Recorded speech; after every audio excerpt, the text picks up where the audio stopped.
ಯಾಕೆ ಸರ್ ಇನ್ನೂ ಯಾವುದೇ ಹುದ್ದೆಗಳು ತಮ್ಗೆ ಸಿಕ್ಕಿಲ್ವಾ ಅಥವಾ ನಿಮ್ಗೆ ಇಂಟ್ರೆಸ್ಟ್ ಇಲ್ವಾ? ಇಲ್ಲ, ಇಂಟ್ರೆಸ್ಟ್ ಇಲ್ಲ ಅಂತಲ್ಲ. ಈಗ ನಮ್ಮ ಒಂದು ನಾಯಕರು ಅಂತಂದರೆ ರಾಹುಲ್ ಗಾಂಧಿಯವರು. ನಾನು ಅನ್ಕೊಂಡಿದ್ದಂತೆ ಈ ದೇಶ ಕಂಡಂಥ ಒಂದು ಧೀಮಂತ ನಾಯಕ ಅಂತಂದರೆ ನನಗೆ ರೋಲ್ ಮಾಡಲ್ ಅಂದರೆ ರಾಹುಲ್ ಗಾಂಧಿ ಅವರು. ರಾಹುಲ್ ಗಾಂಧಿ ಅವರು ಯಾವಾಗಲೂ ಹೇಳ್ತಿರ್ತಾರೆ, ಯಾವುದೇ ನೀವು ಇದಕ್ಕೆ ಹೋಗ್ರಿ, ಆಕಸ್ಮಿಕವಾಗಿ ನಾವು ರಾಜಕೀಯಕ್ಕೆ ಬಂದಿದ್ದು ಅವ್ರದ್ದು ಓಕೆ, ಬ್ಲಡ್ಡಲ್ಲೇ ಬಂದಿದೆ, ನಾನು ಆಗಿದ್ದೀನಿ ಸರಿ. ಆದರೆ ನಮ್ಮ ಮುಂದೆ ನಾವೇನು ಒಂದು ಕುಟುಂಬದಿಂದ ಒಬ್ಬರಿಗೆ ನಾವು ಅವಕಾಶ ಮಾಡಿಕೊಡ್ಬೇಕು, ಒಂದೇ ಕುಟುಂಬದಲ್ಲಿ ಇಬ್ಬರಿಬ್ಬರು ಹಾಕ್ಕೊಡ್ದು ಅನ್ನೋದು ಅವ್ರದ್ದೊಂದು ಯಾವಾಗಲೂ ಹೇಳ್ತಿರ್ತಾರೆ. ಇದು ನಮಗೆ 25 ವರ್ಷದಿಂದನೂ ನಾನು ಒಂದು 22 ವರ್ಷದಾಗಿದ್ದಾಗ ಸ್ಕೂಲಲ್ಲಿದ್ದಾಗ ನಮ್ಮ ತಂದೆಯವ್ರು ನನ್ನ ರಾಜಕೀಯ ಜೀವನದಿಂದ ದೂರ ಇಡಬೇಕು ಅನ್ನೋದು ಭಾಳ ಪ್ರಯತ್ನ ಮಾಡಿದ್ರು. ಎಜುಕೇಷನ್ಗೆ ಹೊರಗಡೆ ಕಳಿಸ್ಬಿಟ್ಟಿದ್ರು, ಯಾಕಂದ್ರೆ ನಾನು ಇನ್ವಾಲ್ವ್ ಆಗ್ತಾ ಇದ್ದೀನಿ ಅಂತ ಹೇಳಿ. ಸೊ ದೂರ ಇಡಬೇಕು ಅನ್ನೋದು ಭಾಳ ಪ್ರಯತ್ನ ಮಾಡಿದ್ರು. ಒಂದೆರಡು ಇನ್ಸ್ಟೆನ್ಸಸ್ ಆದವು, ನಾನು ರಾಜಕೀಯಕ್ಕೆ ಬರಬೇಕು ಅಂತಂದಾಗ ಅವ್ರು ನಾನು ಕರೆದು ಸುಮಾರು ಸಲ ಹೇಳಿದ್ದಾರೆ, ಏನಂತ, ಬೇಡ, ಒಂದೇ ಕುಟುಂಬದಾಗ ಒಬ್ಬನೇ ಇರಬೇಕು, ಯಾವುದೇ ಹುದ್ದೆ ತೊಗೊಂಡಾಗ ಒಬ್ರಿಗೆ ಇರಬೇಕು ಹೊರತು ಇಬ್ಬರು ಇರಬಾರ್ದು. ನೋಡಿದವ್ರಿಗೆ ಭಾಳ ತೊಂದರೆ ಅನಿಸ್ತದೆ, ಕಷ್ಟ ಅನಿಸ್ತದೆ. ಅವರು ಈ ಪಾರ್ಟಿ ಸಲುವಾಗಿ ಮತ್ತು ಈ ಒಂದು ಇದರಲ್ಲಿ ಕಷ್ಟಪಡ್ತಾ ಇರ್ತಾರೆ. ನಮ್ಮನ್ನು ನೋಡಿ ಏನಪ್ಪ ಒಂದೇ ಕುಟುಂಬದಲ್ಲಿ ಇಬ್ಬರಿಬ್ರು ಪಾಲ್ದಾರ ಆಗಿದಾರಲ್ಲ ಅಂತ ಅವ್ರಿಗೆ ಅನುಕೂಡ್ದು ಯಾರು ನಮ್ಮ ಮೇಲೆ ಕೈ ತೋರಿಸ್ಬಾರ್ದು ಅನ್ನೋದನ್ನ ಮೊದಲಿಂದ ಹೇಳ್ತಾ ಇದ್ರು. ಹಾಗಾಗಿ ಬರ್ತಾ ನಾನು ಅವ್ರದ್ದೇನು ದೃಷ್ಟಿಕೋನ ಇದೆಯೋ ಅದಕ್ಕೆ ನಾನು ಅದ್ರ ತಕ್ಕಂತೆ ನಾನು ಒಳ್ಳೇದಿದು, ನಾನು ದೂರ ಇರಬೇಕು, ದೂರ ಇದ್ದು ನಂದೇನು ಶಕ್ತಿ ಇದೆಯೋ, ನಂದೇನು ತಾಕತ್ತಿದೆಯೋ ಅದು ಬೇರೆಯವ್ರನ್ನ ಬೆಳೆಸಿ, ಬೇರೆಯವ್ರನ್ನ ZP ಮೆಂಬರ್ಸ್ ಮಾಡೋದು, MLA ಮಾಡೋದು, MP ಗಳು ಮಾಡೋದು, ಬೇರೆಯವ್ರಿಗೆ ಸಹಾಯ ಮಾಡಿದರೆ ಅದರಲ್ಲೇನೂ ಒಂದು ಶಕ್ತಿ ಇದೆ ಅಂತೇಳಿ ನಾನು ದೂರ ಇರ್ಬೋದು, ಯಾವುದೇ ಹುದ್ದೆ ತಗೊಳ್ಳೋದೆ ಅದರಲ್ಲೇನೂ ಒಂದು ಸಂತೋಷ ಇದೆ. ಇವತ್ತು ಏನು ಅವ್ರ ಕಲ್ಪನೆ ಏನಿದೆಯೋ ನಮ್ಮ ತಂದೆಯವ್ರದ್ದಾಗಿರ್ಬೋದು, ಮತ್ತು ಅದೇ ರೀತಿ ರಾಹುಲ್ ಗಾಂಧಿ ಅವ್ರದ್ದು ಏನಿದೆಯೋ ಅದಕ್ಕೆ ತಕ್ಕಂತೆ ಇಲ್ಲಪ್ಪ ನಾನು ನಡ್ಕೊಳ್ತಾ ಇದ್ದೀನಿ ಅಂತ ನನಗೇನು ಇವತ್ತು ಶಕ್ತಿ ಸಿಕ್ಕಿದ್ದು ಅದರಿಂದನೇ ಅಂತ ನನಗೆ ಅನಿಸ್ತಾ ಇದೆ. ಓಕೆ ಸರ್, ಈಗ ತಮ್ಮ ಹೆಸರು ಇಡೀ ರಾಯಚೂರಲ್ಲೇ ತುಂಬ ಫೇಮಸ್ ಇದೆ. ಅಲ್ಲೊಂಥರ ಡೈರೆಕ್ಟ್ರು, ಹೀರೋ ಅಲ್ಲ ಡೈರೆಕ್ಟ್ರು. ಯಾಕಂದರೆ ಹೀರೋ ಬೆಳಿಬೇಕು ಅಂದರೆ ಡೈರೆಕ್ಟ್ರೇ ಇಂಪಾರ್ಟೆಂಟು. ನೀವು ಹೇಳಿದ್ರಿ ಬ್ಯಾಕ್ ಎಂಡಲ್ಲಿ ಇದ್ಕೊಂಡು ಸಾಕಷ್ಟು ಜನ ನಾವು ಬೆಳೆಸ್ಬೇಕು ಅಂತ. ಈಗ ನಿಮ್ಮ ಬೆಳವಣಿಗೆ, ನಿಮ್ಮ ಒಂದು ಸ್ಥಾನಮಾನ ಅಂತ ಬಂದಾಗ ರಾಯಚೂರಲ್ಲಿ ಯಾವ ಕಾನ್ಸ್ಟಿಟ್ಯೂಯನ್ಸ್ ಬಗ್ಗೆ, ಯಾವ ವಿಧಾನಸಭಾ ಕ್ಷೇತ್ರದ ಬಗ್ಗೆ ಫೋಕಸ್ ಮಾಡ್ತಾ ಇದ್ದಾರೆ? ಅಂದರೆ ನೀವು ನೆಕ್ಸ್ಟು 2028 ಏನಾದರೂ ಕೂಡ ರವಿ ಅವರಿಗೆ ಟಿಕೆಟ್ ಕೊಡ್ತಾರೆ ಅನ್ನೋದಾದರೆ ತಾವು ಯಾವ ಕ್ಷೇತ್ರದಿಂದ ಬಯಸ್ತಾ ಇದ್ದೀರಾ ಸರ್ ಟಿಕೆಟ್ನ? ಇಲ್ಲ, ನಾನು ಯಾವ ಕ್ಷೇತ್ರದಿಂದನೂ ಅಥವಾ ಜನರ ಒತ್ತಾಯ ಯಾವ ಕ್ಷೇತ್ರದಲ್ಲಿ ನಿಲ್ಲಬೇಕು ಇದೆ. ನನ್ನ ಈಗ ಏನಾಗಿದೆ ಅಂದರೆ ನಮ್ಮ ಜಿಲ್ಲೆ 7 ಕಾನ್ಸ್ಟಿಟ್ಯೂನ್ಸಿನು, 7ರಲ್ಲಿ 5 ರಿಸರ್ವ್ಡ್ ಇದ್ದಾವೆ, ಒಂದು MP ಅದನ್ನು ರಿಸರ್ವ್ಡ್. ಸೊ 2 ಕಾನ್ಸ್ಟಿಟ್ಯೂನ್ಸೀಸ್ ಜನರಲ್ ಇದ್ದಾವೆ, ಒಂದು ಸಿಂಧನೂರು, ಒಂದು ರಾಯಚೂರು. ಸೊ ಯಾವತ್ತು ಮಾನ್ವಿ ಕಾನ್ಸ್ಟಿಟ್ಯೂನ್ಸಿ, ನಮ್ಮ ತಂದೆಯವ್ರ ಕಾನ್ಸ್ಟಿಟ್ಯೂನ್ಸಿ ಯಾವತ್ತು ಜನರಲ್ ಆಯಿತು, ನಾವು ಬೇರೆ ಕಡೆ ಏನೋ ಇಂಟ್ರೆಸ್ಟ್ ತೋರಿಸಿದ್ದು ನಿಜ. ಇವತ್ತು ನಾನು ಅಲ್ಲಿ ಸಕ್ರಿಯವಾಗಿ ಕೆಲಸ ಮಾಡ್ತಾ ಇದ್ದೀವಿ.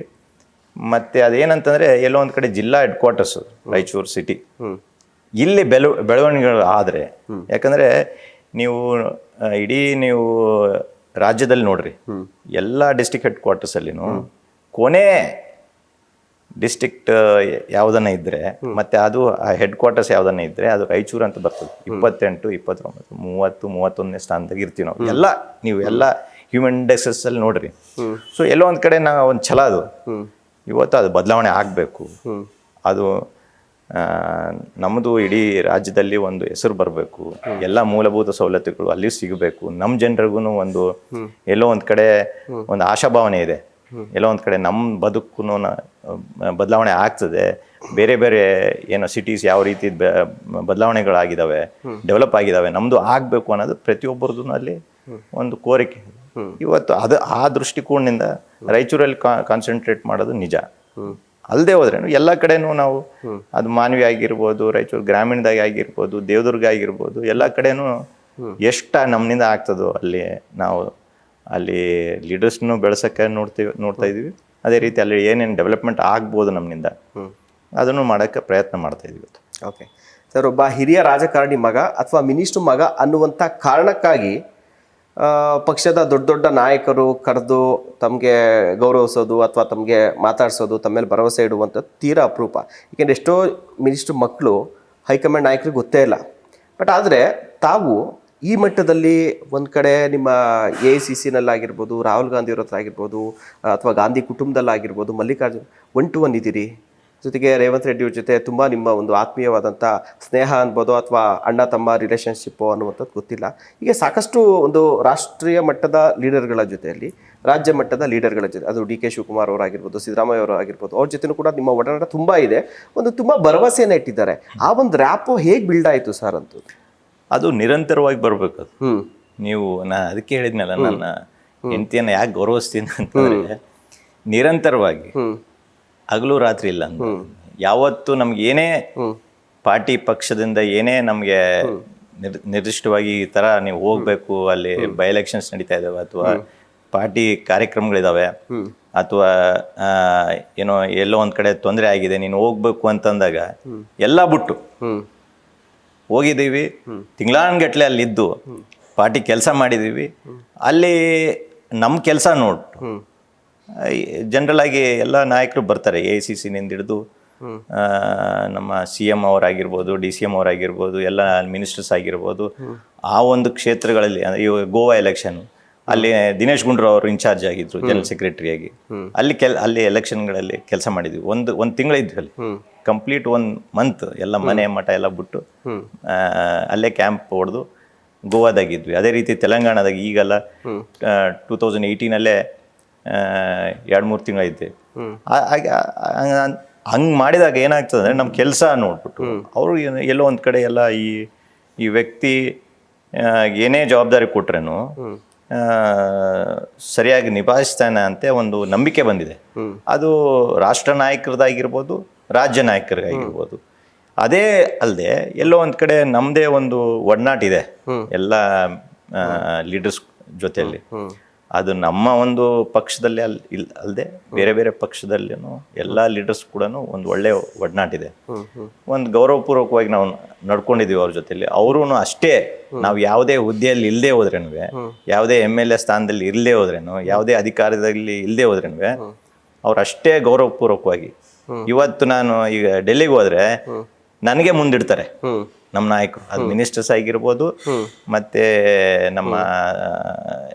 ನನ್ನ ಫ್ರೆಂಡ್ಸ್ ಆಗಿ MLAs ಆಗಿ ಆದವರಾಗಿರ್ಬೋದು, ಅಷ್ಟು ಗೌರವವಾಗಿ ನೀನೇ ಮುಂದೆ ಹೋಗು, ನೀನೇ ಮುಂದೆ ಮಾತಾಡುವಂಥ ಆ ರೀತಿ ನನ್ನ ಜೊತೆಲಿ ಆ ಒಡನಾಟ ಇದೆ. ಹಾಗಾಗಿ ಎಲ್ಲೋ ಒಂದು ಕಡೆ ಆ ಬಾಂಧವ್ಯ ಕಳೆದ ಒಂದು 25 ವರ್ಷಗಳಿಂದನೂ ಮಾಡ್ತಾ ಬಂದಿದ್ದೀವಿ. ಅದು ಬೆಳೆದಿದೆ ಹಂಗೆ. ಹಂಗಾಗಿ ಅಧಿಕಾರ ಇಲ್ಲದೆ ಹೋದಾಗೂ ಅಷ್ಟೇ ಛಲದಿಂದ ಎಲ್ಲೋ ಒಂದು ಕಡೆ ನಾವು ಯಾರೋ ಒಬ್ಬ ಕ್ಯಾಂಡಿಡೇಟ್ನ ಗೆಲ್ಲಿಸ್ಬೇಕು, ಮಾಡಬೇಕು ಅಂತಂದಾಗ ಅಷ್ಟೇ ಛಲದಿಂದ ಮಾಡಿದ ಒಂದು ಇದನ್ನು ನೋಡಿದ್ದಾರೆ ಅವರು. ನೋಡಿ ಈ ರೀತಿ ನನಗೆ ಗೌರವ ಮತ್ತು ಸನ್ಮಾನ ಸಿಕ್ಕಿದೆ ಅಂತ ನನಗೆ ನಂಬಿಕೆ ಇದೆ. ಓಕೆ ಸರ್, ನಮ್ಗೆ ಎಷ್ಟೇ ನಾಲೆಡ್ಜ್ ಇದ್ದರೂ, ನಾವೇನೇ ಓದ್ಕೊಂಡಿದ್ರು ತಿಳ್ಕೊಂಡಿದ್ರು, ಕಮ್ಯುನಿಕೇಷನ್ ಪ್ರೆಸೆಂಟೇಷನ್ ಬಹಳ ಪ್ರಮುಖವಾಗುತ್ತೆ. ಅದರಲ್ಲೂ ಕೂಡ ಹೈಕಮಾಂಡ್ ಅಂತವ್ರನ್ನ ಭೇಟಿ ಮಾಡಬೇಕು. ಯಾಕಂದರೆ ಅವರು ಸಮಯಗಳು ಕೊಡೋದೇ ಕಡಿಮೆ ಸಮಯ, ಅಥವಾ ದೊಡ್ಡ ದೊಡ್ಡ ಮಿನಿಸ್ಟರ್ಗಳನ್ನ, ಪ್ರಧಾನಿಗಳನ್ನ, ಈ ಥರನ್ನ ಚೀಫ್ ಮಿನಿಸ್ಟರ್ನ ಭೇಟಿ ಮಾಡಬೇಕು ಅಂದಾಗ, ಸೊ ಆ ಟೈಮಲ್ಲಿ ಕೆಲವ್ರಿಗೆ ಏನಾಗುತ್ತೆ ಅಂದರೆ ಸಮಯ ಸಿಗುತ್ತೆ, ಬಟ್ ಅವ್ರಿಗೆ ಅದನ್ನ ಕಮ್ಯುನಿಕೇಟ್ ಮಾಡೋದು, ಆ ನಾಯಕರ ಮುಂದೆ ಪ್ರೆಸೆಂಟೇಷನ್ ಮಾಡುವಲ್ಲಿ ಫೇಲ್ ಆಗ್ತಾರೆ. ಸೊ ರವಿ ಬೋಸ್ ಅವ್ರಿಗೆ ಬಹುಶಃ ಈ ಒಂದು ಪ್ರೆಸೆಂಟೇಷನ್, ಕಮ್ಯುನಿಕೇಷನ್ ಇದು ನಿಮಗೆ ನಿಮ್ಮ ಲೀಡರ್ಗಳು ನಿಮ್ಮ ಮುಂದೆ ಬಿಡೋದಕ್ಕೆ ಇದು ಪ್ರಮುಖ ಕಾರಣನ ಸರ್? ನಿಜ. ವಾಸ್ತವಾಂಶ ಗೊತ್ತಿದೆ, ಮತ್ತೆ ವಾಸ್ತವಾಂಶ ಹೇಳ್ತೀನಿ ನಾನು. ಎಷ್ಟೇ ತೊಂದರೆ ಅನಿಸಿದ್ರು ನಮ್ಗೆ ಏನಾಗ್ತದೆ ಅಂದರೆ, ರಾಜಕೀಯವಾಗಿ ನೀವು ನಿಜ ಹೇಳಕ್ಕೆ ಹಿಂಜರಿಗ್ತೀರ. ನಮ್ಮ ಫಾಲೋವರ್ಸು ಮತ್ತು ನನ್ನ ಜೊತೆಲಿದ್ದವರು ನನಗೆ ಹೇಳ್ಬೇಕಾದ್ರೆ ನನಗೆ ನಿಜ ಸ್ಥಿತಿ ಹೇಳೋದಿಲ್ಲ. ನನಗೇನು ಚಲೋ ಅನಿಸ್ತದೋ ಅದನ್ನೇ ಹೇಳ್ತಾರೆ. ಅದೇ ರೀತಿ ನೀವು ದೊಡ್ಡ ದೊಡ್ಡ ನಾಯಕರಿಗೆ ಭೇಟಿಯಾದಾಗ ಅವ್ರನ್ನ ಹೊಗಳೋದು ಮತ್ತು ಅವ್ರನ್ನ ಮೆಚ್ಚುಗೆ ವ್ಯಕ್ತಪಡಿಸೋದು ಬಿಟ್ರೆ ಮತ್ತೆ ನೀವೇನು ಯಾವುದೇ ಹೇಳೋದೇ ಹೋದಾಗ ನಂದೇನು ಡಿಫ್ರೆನ್ಸ್ ಅಂತಂದರೆ ನಿಜ ಸ್ಥಿತಿ ಹೇಳ್ತೀನಿ. ಅಂದರೆ ಪೂರ್ತಿ 100% ನಾನು ನಿಜ ಸ್ಥಿತಿ ಹೇಳ್ತೀನಿ ಅಂತಲ್ಲ, ಬಟ್ ಆದಷ್ಟು ನಿಜ ಸ್ಥಿತಿ ಹೇಳ್ತೀನಿ. ಏನು ಗ್ರೌಂಡ್ ಸಿಚುವೇಶನ್ ಏನಿದೆಯಾ, ನಾವು ಇಲ್ಲಿ ಏನು ಮಾಡ್ಬೋದು, ಯಾವ ರೀತಿ ಮಾಡ್ಬೋದು, ಯಾವ್ದು ಮಾಡಿದರೆ ಏನೇನು ತಪ್ಪುಗಳಾಗ್ತಾ ಇದ್ದಾವೆ ಪಾರ್ಟಿನಿಂದ, ಲೀಡರ್ಸ್ನಿಂದ, ನಮ್ಮಿಂದ ಏನು ಆಗ್ತಾ ಇದೆ ನಿಜ ಸ್ಥಿತಿ ಹೇಳಿದಾಗ ಅದಕ್ಕೆ ಅವರು ನನಗೆ ಹೆಚ್ಚಿನ ಒಂದು ಸಮಯ ಕೊಟ್ಟಿದ್ದಾರೆ. ಮತ್ತು ಯಾವತ್ತು ನಾನು ಯಾವ್ಯಾವ ಸಂದರ್ಭದಲ್ಲಿ ನಾನು ಸಜೆಷನ್ಸ್ ಕೊಟ್ಟಿದ್ದೀನೋ ಅದ್ರ ತಕ್ಕಂತೆ ಭಾಳಷ್ಟು ಅವರು ಅದನ್ನು ಒಪ್ಪಿಗೆ ವ್ಯಕ್ತಪಡಿಸಿದ್ದಾರೆ. ಓಕೆ ಸರ್, ಈಗ ಯಾವುದೇ ಸರ್ಕಾರ ಯೋಜನೆಗಳನ್ನ ಜಾರಿಗೆ ತಂದು ಇಂಪ್ಲಿಮೆಂಟ್ ಮಾಡಿ ಅದನ್ನ ಜನರಿಗೆ ತಲುಪಿಸುವಂಥದ್ದು ಒಂದು ವಿಚಾರ ಆದರೆ, ಈಗಿನ ಪ್ರೆಸೆಂಟ್ ಸಿಚುವೇಶನಲ್ಲಿ ಅದನ್ನು ಜನರಿಗೆ ಪಬ್ಲಿಸಿಟಿ ಮೂಲಕ ತಿಳಿಸುವಂಥದ್ದು. ಪಬ್ಲಿಸಿಟಿ ಅಂತಂದರೆ ಜಾಹೀರಾತುಗಳು ಒಂದು ಕಡೆ ಬಿಟ್ಬೋಣ, ಒಂದು ಸಮಾವೇಶಗಳನ್ನು ಮಾಡಿ ನಾವು ಈ ಯೋಜನೆನ ನಾವು ಭರವಸೆ ಕೊಟ್ಟಿದ್ದೋ ಜಾರಿಗೆ ತಂದು ಇಷ್ಟು ಜನಕ್ಕೆ ತಲುಪಿದೆ ಅಂತ ತಿಳಿಸುವಂಥದ್ದು ಕೂಡ ಈಗ ಪ್ರಮುಖ ಒಂದು ನಿಜ ಇರುವಂಥ ಟಾಸ್ಕು. ಅದರೊಳಗಡೆ ನಿಮ್ಮ ಕಾಂಗ್ರೆಸ್ ಪಕ್ಷ ಸಾಕಷ್ಟು ಸಾಧನಾ ಸಮಾವೇಶಗಳಾಗಿರ್ಬೋದು, ಸ್ವಾಭಿಮಾನಿ ಹೀಗೆ ಸಾಕಷ್ಟು ಸಮಾವೇಶಗಳು ಮಾಡಿದೆ. ಸೊ ಆ ಸಮಾವೇಶಗಳಲ್ಲಿ ತಮ್ಮ ಹೆಸರು ವೇದಿಕೆ ಮೇಲೆ ಮುಖ್ಯಮಂತ್ರಿಗಳಾಗಿರ್ಬೋದು, ಉಪಮುಖ್ಯಮಂತ್ರಿಗಳು ಪ್ರಸ್ತಾಪ ಮಾಡ್ತಿದ್ದಾರೆ. ಏನು ಸರ್ ಆ ಶಕ್ತಿ ಏನು, ಆ ಒಂದು ಸಮಾವೇಶದ ಹಿಂದಿನ ಶಕ್ತಿ ರವಿ ಬೋಸ್ ಅವರ? ಇಲ್ಲ, ಅದು ಏನಂದರೆ ನಮ್ದೇನು ಬಳಗ ಏನಿದೆ, ಆ ಒಂದು ಗ್ರೂಪ್ ಏನಿದೆ ಬಹಳ ದೊಡ್ಡದು. ಆ ಶಕ್ತಿ ಬಂದಿರೋದೇನಂತ ನಾವು ಒಂದು ಎಲ್ಲ ಈಗ ನಾನು ವೇದಿಕೆ ಮೇಲೆ ಹೋಗದೆ ಹೋದಾಗ ಏನಾಗ್ತದೆ ಅಂದರೆ ಬಹಳ ದೊಡ್ಡ ಶಕ್ತಿ ಸಿಗ್ತದೆ ನನಗೆ. ಯಾಕಂದರೆ ಎಲ್ಲರ ಜೊತೆಲೇ ನಾನು ಮಿಂಗ್ಲಾಗಿ ಅವ್ರು ಎಲ್ಲಿ ಕೂತಿರ್ತಿರೋ ಅಲ್ಲೇ ನಾನು ಹೋಗಿ ಕೂತಿರ್ತೀನಿ. ಹಾಗಾಗಿ ಏನಾಗ್ತದೆ, ಅವ್ರದ್ದು ಒಂದು ಏನು ನಿಜ ಅವ್ರು ನನಗೆ ಹೇಳಿದಾಗ ಯಾವ ರೀತಿ ಮಾಡಬೇಕು, ಫಂಕ್ಷನ್ಗಳು ಯಾವ ರೀತಿ ಮಾಡಬೇಕು, ಯಾವ ಸಂಖ್ಯೆಯಲ್ಲಿ ನಾವು ಜನರನ್ನು ತರ್ಬೋದು ಅನ್ನೋದನ್ನ ಒಂದು ಏನು ನಂಬಿಕೆ ಇದೆಯಲ್ಲ ಅದನ್ನ ಮೆನಿಫೋಲ್ಡ್ ಆಗ್ತದೆ. ದೊಡ್ಡ ದೊಡ್ಡ ಸಮಾವೇಶಗಳು ಮಾಡಿದಾಗ ಒಂದು 10,000 ಜನ ಸೇರ್ಬೋದು, 20,000 ಜನ ಸೇರ್ಬೋದು ಅಂತಂದಾಗ 50,000 60,000 ಜನ ಸೇರ್ತಾರೆ, 1,00,000 ಮೀರಿ ಜನ ಸೇರ್ತಾರೆ. ಈಗ 2017ರಲ್ಲಿ ಇದು ಬಹಳಷ್ಟು ಉದಾಹರಣೆಗಳಿದಾವೆ. ಬಟ್ ರಾಹುಲ್ ಗಾಂಧಿ ಅವ್ರು ಬರ್ತಾರೆ, ನಾವು ಅದನ್ನು ದೊಡ್ಡದಾಗಿ ಕಾರ್ಯಕ್ರಮ ಮಾಡಬೇಕು, ಸ್ಟೇಟಲ್ಲೇ ಫಸ್ಟ್ ಕಾರ್ಯಕ್ರಮ ಮಾಡಬೇಕು ಅಂತ ಮುಖ್ಯಮಂತ್ರಿಗಳು ಸಿದ್ದರಾಮಯ್ಯ ಸಾಹೇಬರು ಹೇಳಿದ್ರು.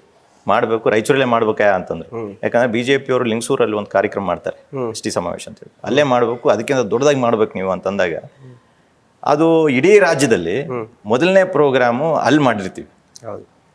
ಸೊ ದೊಡ್ಡ ಪ್ರೋಗ್ರಾಮ್ ಆಗಿರ್ತದೆ. ಅವ್ರಿಗೆ ಹೂವೇನೂ ಮಾಡಿರಲ್ಲ ಅವರು, ನಮ್ಮ ಲೀಡರ್ಸ್ ಇಷ್ಟು ಮಟ್ಟಿಗೆ ಇಷ್ಟು ದೊಡ್ಡ ಮಟ್ಟದಲ್ಲಿ ನೀವು ಈ ಫಂಕ್ಷನ್ ಮಾಡ್ಬೋದಾ ಅಂತ ಅದು ಮಾಡಿ ತೋರಿಸಿರ್ತೀವಿ. ಅದಕ್ಕೆ ಶಕ್ತಿ ಏನಂತಂದ್ರೆ ಅದೇ ಈ ನಮ್ದೇನು ಬಳಗ ಇದೆಯೋ, ನಾನು ಇಲ್ಲಿ ಕೂತಿದಾಗೂ ನಾನು ಒಂದು ಫೋನಲ್ಲಿ ಅವ್ರಿಗೆ ಹೇಳಿದ್ರೆ ಅವರೆಲ್ಲ ರೆಡಿ ಮಾಡಿಟ್ಟಿರ್ತಾರೆ. ಸೊ ಅದೊಂದು ಶಕ್ತಿ ಆ ಒಂದು ನಮ್ಮ ಒಂದು ಗ್ರೂಪ್ನಿಂದ ಸಿಕ್ಕಿದೆ ಅಂತ ನಾನು ಹೇಳ್ಬೇಕಾಗ್ತದೆ. ನಾನು ಒಬ್ಬನೇ ಅಂತ ಕಾರಣ ಹೇಳೋಕ್ಕಾಗೋದಿಲ್ಲ. ಎಲ್ಲ ನಮ್ಮ ಟೀಮ್ ವರ್ಕ್ ಏನಿದೆಯೋ ಆ ಟೀಮ್ನಿಂದ ಆ ಶಕ್ತಿ ಸಿಕ್ಕಿದೆ.